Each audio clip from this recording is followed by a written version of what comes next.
the greatest scorer in the history of the NBA. Let's say thanks for all his contributions to the game to the master of the skyhook, future Hall of Famer, Kareem Abdul-Jabbar. In conjunction with the retirement of the greatest basketball player of all time, CBS Fox Video and NBA Entertainment are proud to announce Kareem, Reflections from Inside. For the first time, this legendary sports hero opens up and reveals the man behind the myth in this exclusive home video. Kareem will take you from the gritty New York playgrounds of his youth through his glorious career to the glamorous hardwood of LA's fabulous Forum. You'll see the game's most prolific scorer relive some of his greatest moments. Magic right side, Kareem post up. They go to Kareem. Kareem backs here. Hook shot, it's up, it's good, it's good. The leading scorer in the history of professional basketball. 31,420 points for the greatest center in modern basketball history, Kareem Abdul-Jabbar. I'm just happy that I'll be able to tell my kids one day, hey, I was on the team with the legend. Reflections from Inside contains rare footage from Kareem's early days at Powell Memorial High School. Relives his dominance at UCLA, where he helped establish college basketball's greatest dynasty, his first world championship with Oscar Robertson and the Milwaukee Bucks, and his triumphant tenure with the Los Angeles Lakers, whom he led to 5 NBA championships during the 1980s. In-depth interviews with Kareem unlock his innermost thoughts and feelings. As time went on and I got to be taller and taller than everybody and really stick out, my whole attitude about how to be at ease around other people drastically changed.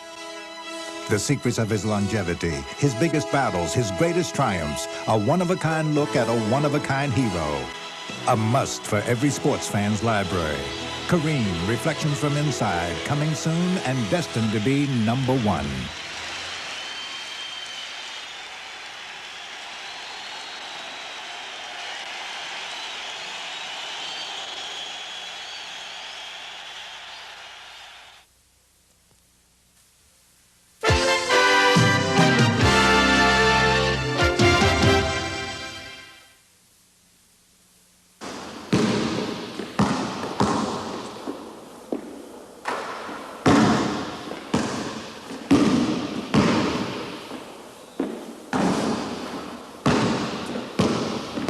Never stop working hard. Each day I feel I have to improve. Hard work, determination. I've got to keep pushing myself.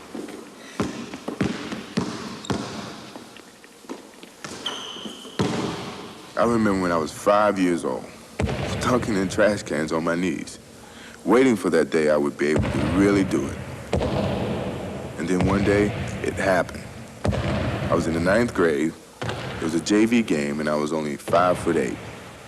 Now, in practice, I've never been able to get up that high. But the adrenaline was pumping, and I just took off. It all happened so fast. I wasn't quite sure what I'd done. But you know, I just really loved that feeling. Hi, my name is Michael Jordan. I want you to take a trip with me and discover the secrets that I've known for many years. That man was truly destined to fly.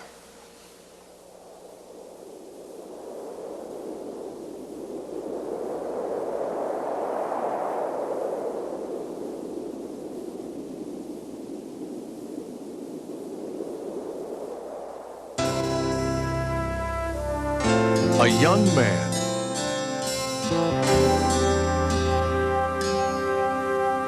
with dreams of greatness on the baseball diamond, possessing the burning desire that could get him there. These are visions of what might have been. But reality has never looked so good.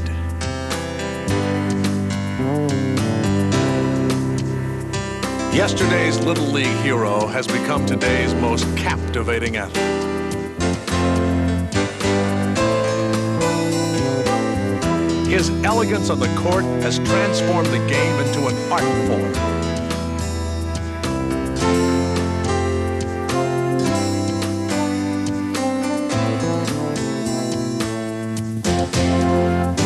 A relentless competitor who fears no one. He overwhelms the opposition, patrolling the airways with a reckless abandon. He is an unyielding defender with uncanny instincts. Thriving in adversity, he will always find a way.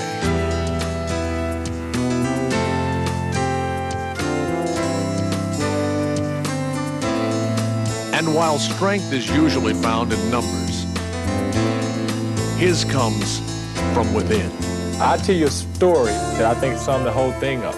We was playing Chicago in Salt Lake. They switched and put John Stockton on it, and he turned around and dunked on Stockton. So some guy got up and almost followed him down the sideline and said, "Hey, Jordan, pick on somebody your own size." Next time down the floor, he dunked on Mel Turpin. And went over and looked at the guy and said, "Was he big enough?" His astounding ability seems boundless. The guy literally is embarrassing the league. He's that good. He's a phenomenal player. There isn't anything he can't do. Michael in for the left side, jammed it right over Rollins. Michael Jordan. And in his quest for perfection, he takes the game to new heights. The perfect player to me is probably 6'5", 6'6", 200 pounds, jump like Michael Jordan, wear number 23 like Michael Jordan, and shoot like and play like Michael Jordan.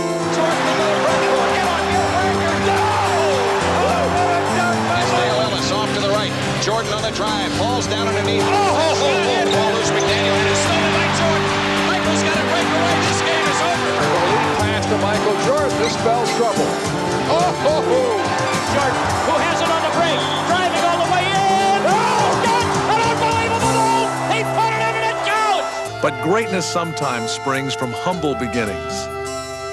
As a 5'11" sophomore, young Michael was noticeably absent from the varsity team. Yes, I'm the coach who cut Michael as a sophomore. We did it because we thought at the time it was the best thing for him and for our basketball program. He was still growing. He was a good ball player, but we didn't think he was good enough yet to really make the contribution on the varsity that we felt we needed. Determined to prove his coach wrong, Michael worked harder than ever, growing 4 inches and improving dramatically over the next 2 years. He would shatter all of Laney's scoring records while leading the Buccaneers to their first ever conference championship. The high school All-American chose the University of North Carolina, and academic advice was soon to follow. And I told him to go into math, and that's where the money was, which I think's hilarious. He probably does too. Concerned about Michael's future employment, Laney's principal wanted him to attend The Air Force Academy is always a very excellent educational choice, and certainly the commitment to the armed forces would have given him employment after college. This one-man squadron would eventually form his own Air Force, Air Jordan. Chapel Hill, home of the University of North Carolina, a school rich in basketball tradition. Initially, skepticism arose as to whether Michael could excel at the college level. Coming up in high school, I wasn't that known as a basketball player. I wasn't that known until I came to North Carolina, and no one in Wilmington thought I could really step in and play a lot of time. I mean, everyone felt I was going to go to North Carolina and sit on the bench for 4 years and then come back home and work at a local gas station or something. But no one anticipated that fame would come so quickly. The time, 18. Shot, Jordan, Michael Jordan. In the 1982 championship game versus Georgetown, the freshman had delivered to Coach Smith his first national title, and a star was born. And a lot of people didn't know I existed until I got here. So when I hit that shot, I felt like I was different. You know, I won a national championship. I think the people started to recognize my talents more, and I started to get more publicity in that sense. So I think that shot really put me on the map, if you want to say. Michael's winning basket propelled him into the national spotlight, and a new aura of confidence was apparent to all. Michael really did was improve considerably between his freshman and sophomore year. He grew a couple inches, he matured physically, and just became a sensational player. He was very inconsistent as a freshman, but he's one of the most competitive ones we've ever had in our drills. He wanted to get better, and then he had the ability to get better. There's a steal by Doherty. Here comes Michael Jordan. Matt Doherty passes to Jordan. I guess that is a pretty fitting end to the ballgame. Jordan, look at that! Kenny Smith looking for Jordan. In practice, Michael barraged his teammates with his game-time moves. We always had to go against each other every day, and trying to stop him was just, it was a joke, really. Of course, we had to force him baseline. He'd get around the baseline, it was dunk. And then you go in the locker room after practice, and he would remind you all night long. Jordan coasted through his sophomore campaign, capturing Player of the Year honors. But the pressures of a #1 ranking hindered his play early in his junior season. The excessive expectations had him trying too hard to please others, and he needed guidance to redirect his focus. Coach Smith could notice it. I mean, he showed me film from my sophomore year and the beginning of my junior year. And it looked like a total different person. It made me see exactly what success had done to me, and I was able to deal with it from that point on. I remember we were playing NC State, and I cut my hair. I was bald-headed. I said, I'm washing away with the way I started off with the season. I set my own expectations of myself, and I just started to play better basketball. Michael would rebound beautifully. About 14, rebound. Dominate the competition, and go on to lead the ACC in scoring. But after being named the top collegiate in the nation for the 2nd consecutive season, he made the difficult decision to walk away from Chapel Hill and forego his senior year. Well, to tell you the truth, I really just decided, I guess, an hour and a half ago.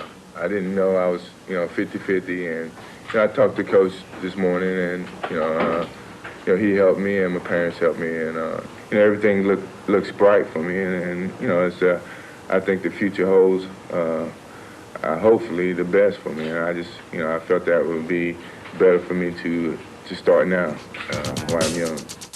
Although Michael left school early, he would fulfill his graduate requirements the following year. More immediately, he was about to become the cornerstone of a rebuilding Chicago franchise. The Chicago Bulls picked Michael Jordan of the University of North Carolina. In preparation for the Los Angeles Olympics, Jordan led Team USA to a 9-0 record in a series of exhibitions against NBA talent. What I liked most about Mike was the fact that like everybody, he had some lapses in play and how hard he played, and yet all you had to do with him was go up and take him by the arm and say, Michael, you're not playing as well as you can play. And he'd just kind of look at you and grin and say, I know. And he'd go out and play harder, and he'd play better. And you put his willingness to compete with his athletic ability and his basketball skill, and that's why I simply have always said, since having had a chance to be around him, that he's just the best player I've ever seen play. Named team co-captain by Bobby Knight, Michael made it clear he would have no problems with the fiery coach. And he wants the best for his players, and, really that's somewhat similar to Coach Smith, except for the language, but, I can get up with that.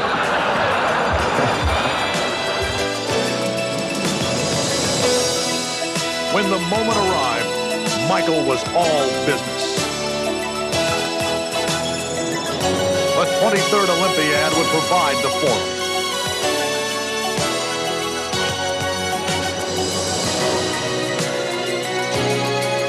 The glory of a gold medal was paramount. And playing against the rest of the basketball world, Michael would tower above the competition. The United States had a team deep in talent, but Jordan would emerge as the undisputable driving force. With Michael leading the team in scoring, the Olympic squad routed the opposition by an average margin of 33 points en route to a stellar 8-0 record. The gold medal game versus Spain was no different. Spearheading the blowout was the skinny kid from Wilmington, whose Olympic brilliance will always be remembered.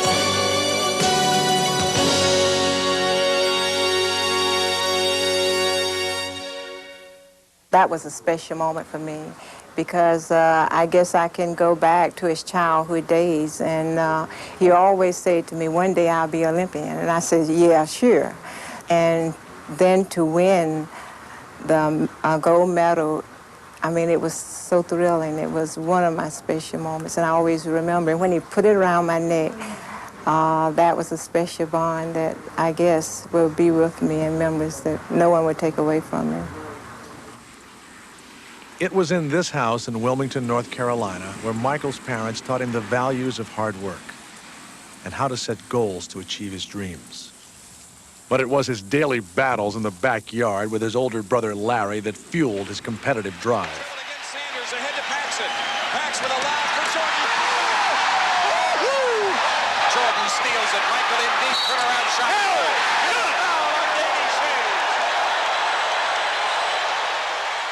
We used to play an awful lot. You know, we would play every day. And I always normally beat him. The thing that always drove Michael crazy was that Larry would beat up on him so much. And I think that he really got competitive playing his own brother. So he really helped me create some determination in myself to beat him. If I could beat him, I felt I could beat anybody. And finally, when I started to grow and my skills started to catch up with my height, I started to beat him convincingly. Equally deserving of the credit is someone who showed him how to put it through the hoop. Keep your eye on the rim and concentrate. Like this? Like that? No, like this. Like this. Like this. Like this, Michael. And now give it some razzle-dazzle.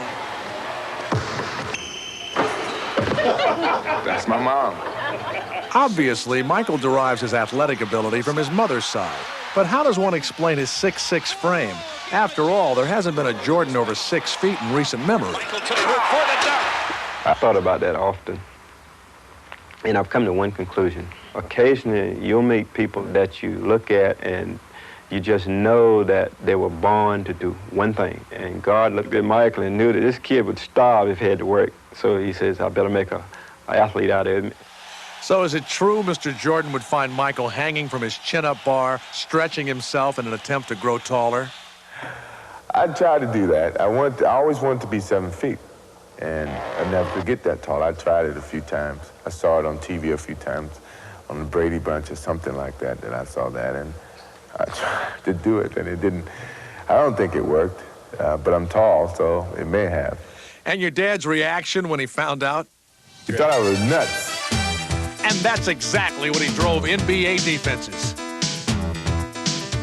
Staging an aerial display, the rookie left fans awestruck,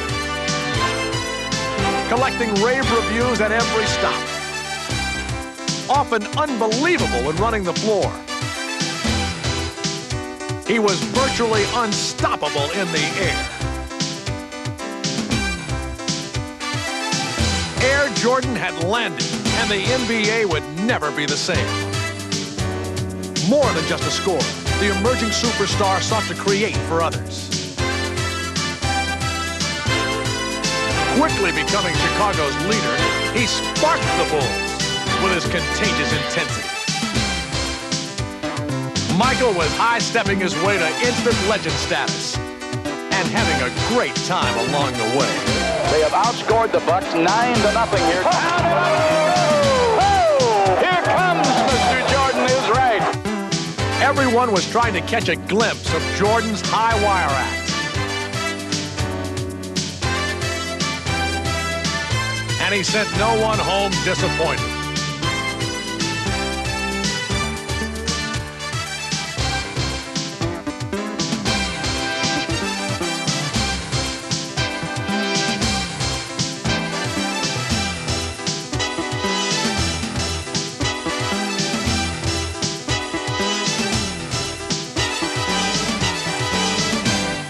Chicago was his.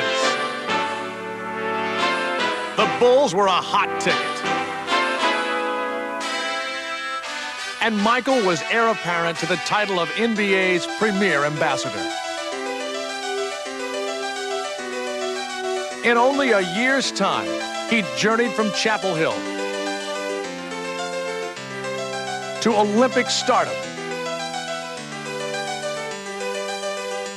With a schedule so hectic, he had to wait for a Bulls West Coast road trip to pick up the College Player of the Year award, which fit nicely alongside his next trophy, the NBA Rookie of the Year.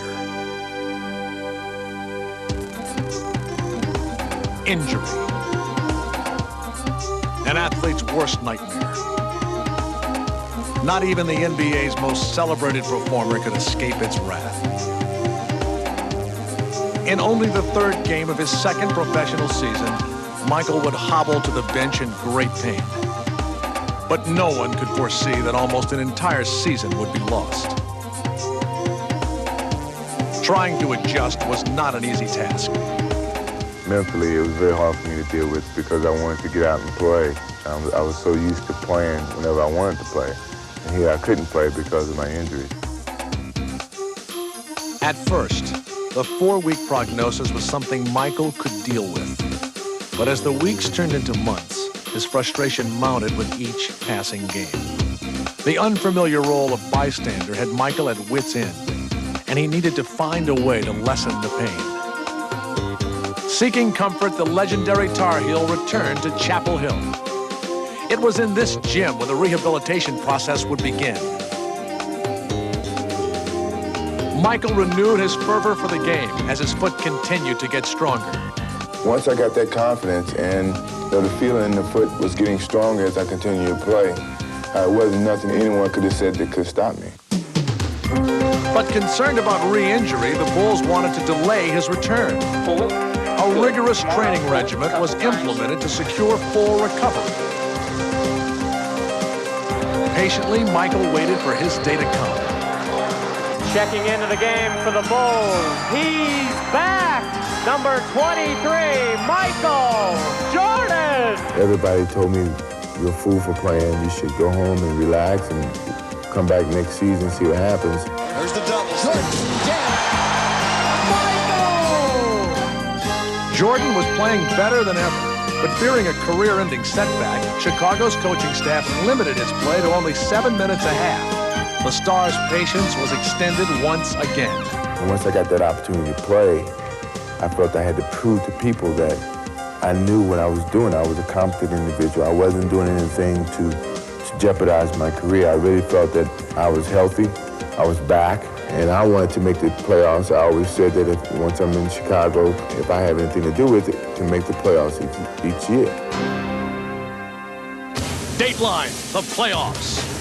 Mighty Boston sought their 16th World Championship. And for one afternoon, the time-honored legacy of Celtic pride would be confronted by the wave of the future. Time restraints were lifted.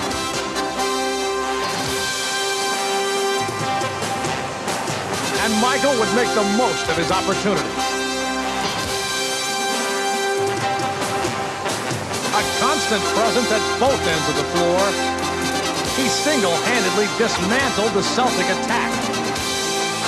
Rendered helpless by his offensive onslaught, the core of the Celtics all tried their hands at stopping him, but without success.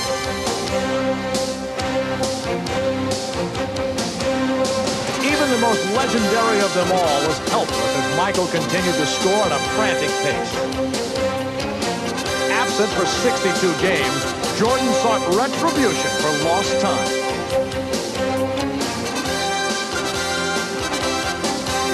On the verge of shattering a single-game scoring record, there was nothing that would stand in his way. Michael on the drive across the lane, turnaround shot, got it! 63 for Jordan! A new NBA record has been set in the Boston Garden. When I'm on my game, when I'm really on like I was in Boston, I don't think there's too many people that can stop me. I don't think there's anybody can stop me.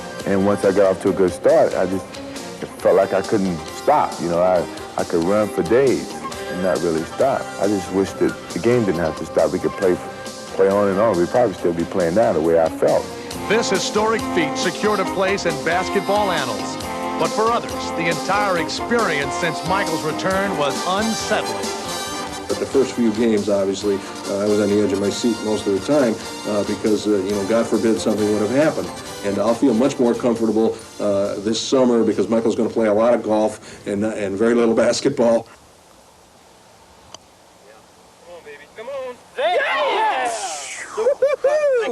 Yes, sir. We'll take her.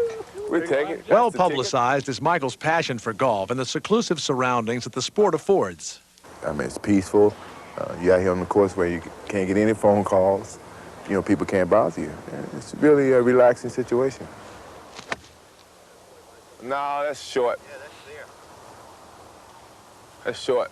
You don't compete against the next guy who's playing with you. You compete against the course. One day you can shoot 74, next day you can shoot 84. That's the game of golf. You never really can conquer it. You can only contain it and hold it for a little while, and then it just goes. The mind comes into this game so much. It comes into basketball too, but sometimes your skills can overcome the mind a little bit. But in golf, if your mind's not in it, you can forget it. The free throw situation, it's similar. Putting and free throws is the same. And the consistency and the skill of going through the same motion every time.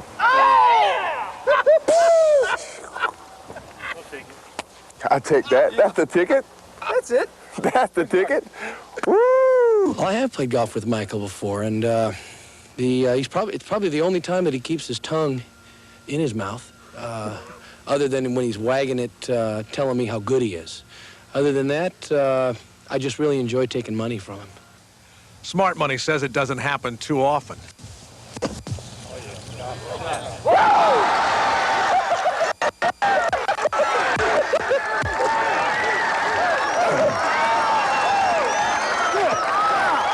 In the hole. I take it. Perhaps a career after basketball is in the making. That's a jump shot. Now that's a jump shot. But for Michael Jordan, the future is now. He lives and plays with style and charisma. And just may be the most identifiable athlete in all of sports. First, his attire, baggy shorts and the wristband on the forearm. And then there is the ever-present tongue. As far as I can remember, it originated from my granddad. My granddad stuck his tongue out, and if I'm working on my car or something around the house, I find myself going, really concentrating. Like father, like son.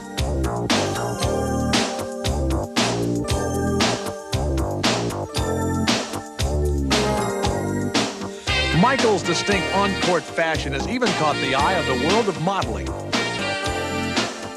With his striking good looks and his charming demeanor, the megastar is a natural.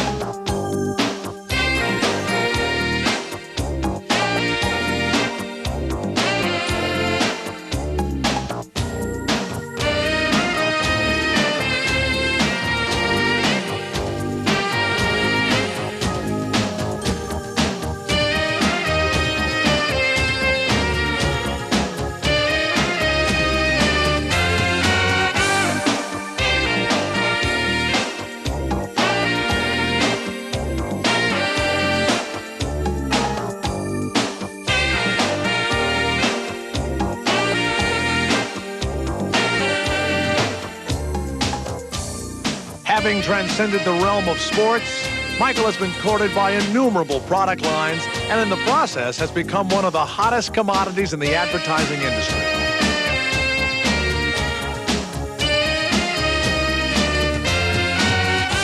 With his exposure at an all-time high, Michael can go nowhere without attracting attention.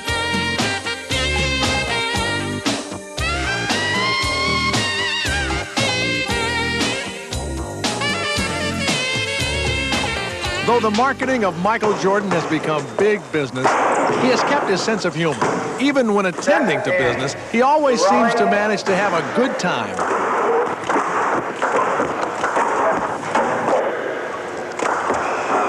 You got it. You got it. That he is only the 9th athlete to be offered a place on the Wheaties box is a true measure of his stature. But fame and fortune have truly not changed Michael. And despite his meteoric rise in popularity, he has retained a firm grip on his sense of perspective.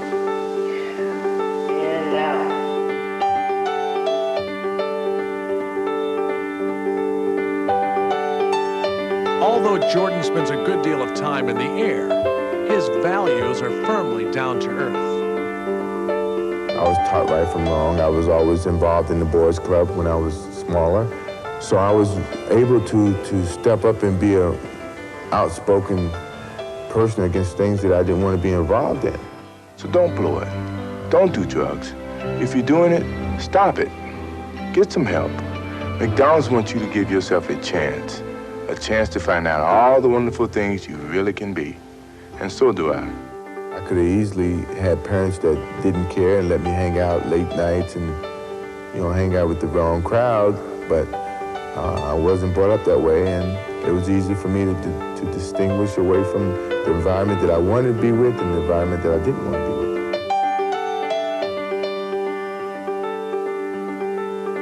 Michael is like a Pied Piper for fans of all ages, and fortunately, he leads them in only positive directions. I was always taught never forget where you came from. My parents, if I changed as a person, they would be the first ones to tell me that, and they haven't told me yet, so I'm doing well. But I always wanted to be an easygoing guy. My personality is that I'm outgoing, I love people, I love being around people, I love kids. So if I didn't have the personality to do it, it would be tough. But my personality fits this mold very easily. I don't want to be isolated from people. I think when you isolate yourself from people, then you feel that you're better than people. I don't feel that I'm better than you or the next person. But I think in society, sometimes they view you to be better than the next person. I don't think that's fair, but there's a lot of things in society that's not fair. You just have to live by it. And I wish everybody could be viewed equal. But I don't think it's ever going to be that way.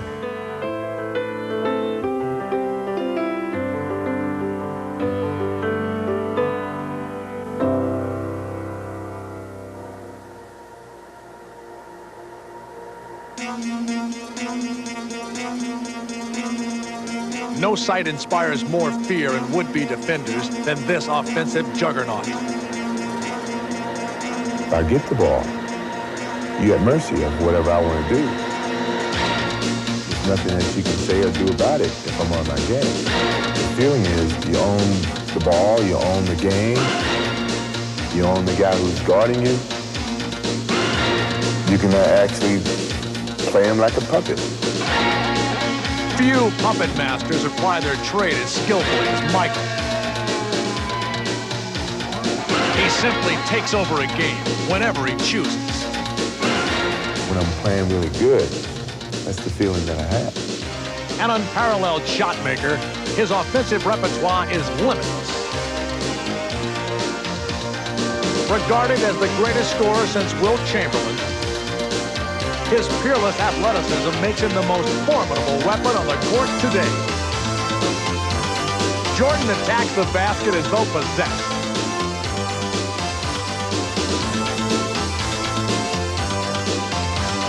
And he lights up NBA scoreboards at a dizzying pace.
Not solely a scoring machine, Michael dominates defensively as well, bringing a cerebral approach to shutting down his opponents.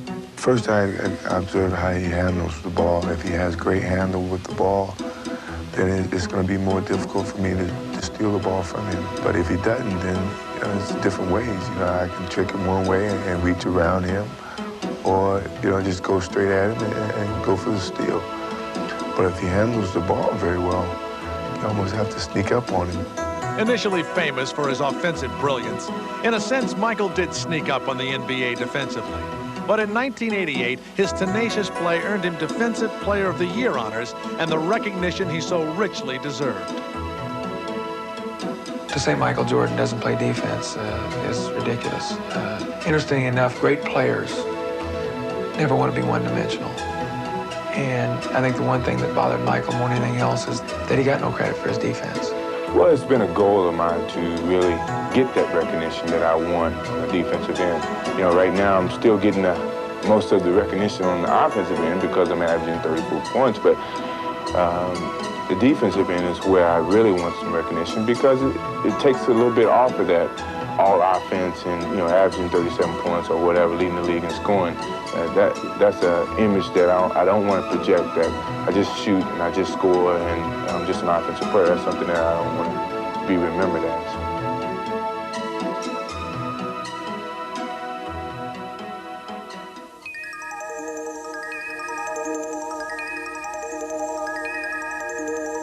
People ask me, you really think you can fly? I said, yeah, for a little while. It may be a split second, but it's flying.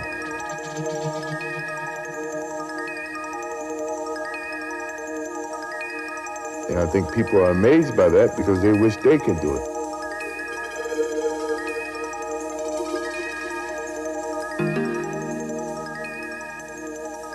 And it makes me continue to work hard to keep making these people dream and enjoy their dreams.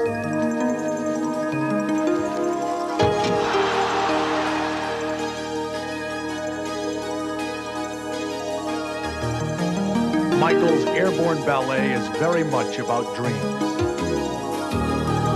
Dreams of unearthly grace, of unrestrained freedom, of majestic power.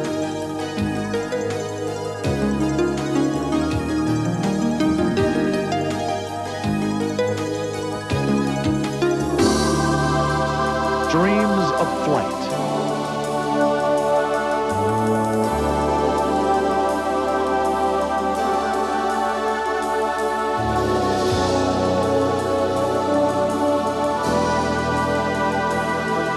For Michael and his fans, basketball is a way of sharing the fantasy.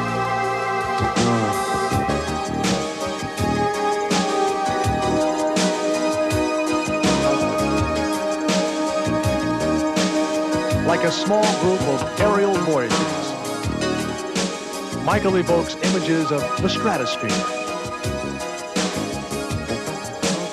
the visions which dreams are made of.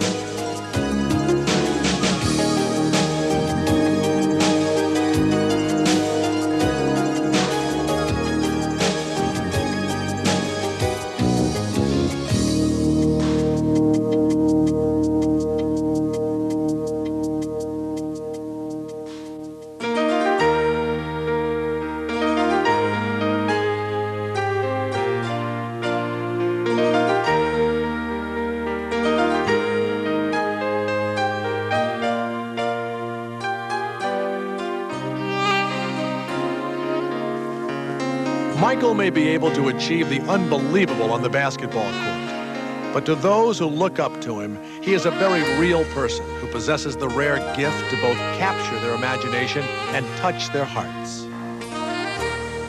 He's just, if I must say, again, I'm proud of him. He is my son, but he is a good person.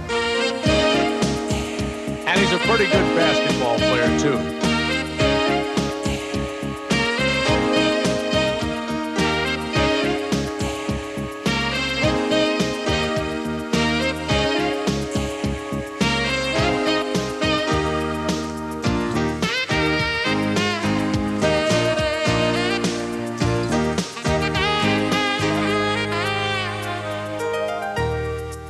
Entrancing to watch, his performances capture the gamut of emotions.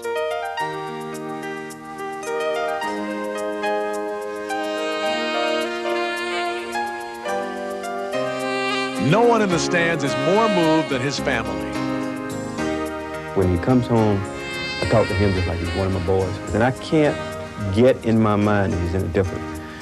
But when I walk into the stadium and 18,000 people are standing there hollering and screaming, sometimes you want to cry, you break out with goosebumps, and you just get all of these eerie feelings. And naturally, you have to be very, very proud. And they may never have been prouder than during the 1988 All-Star Weekend, when their son capped 2 days of thrilling his hometown Chicago fans by soaring away with the slam dunk title and the game's MVP trophy.